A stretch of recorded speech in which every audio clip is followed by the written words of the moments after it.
ปอมันติดแรงงานครับ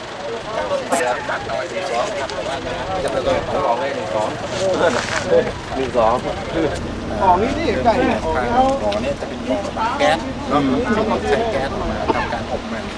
กับเป็นขั้นตอนบำบัดแล้วก็กำจัดกลิ่นที่เราเป็นของคุมแต่อันนี้สร้างเสร็จประมาณสัก 50% ยังไม่ถึงกับนะครับก็ได้ทดสอบก่อนก็ผมว่าถือว่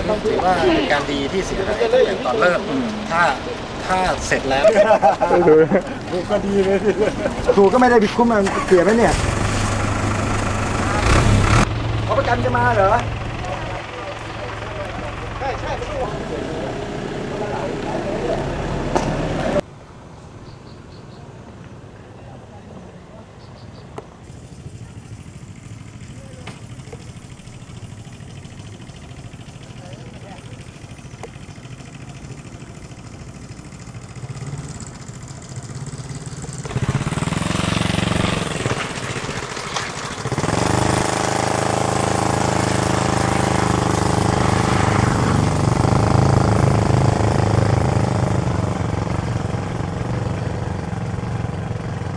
ความรู้จากท่านนะครับเสร็จแล้ว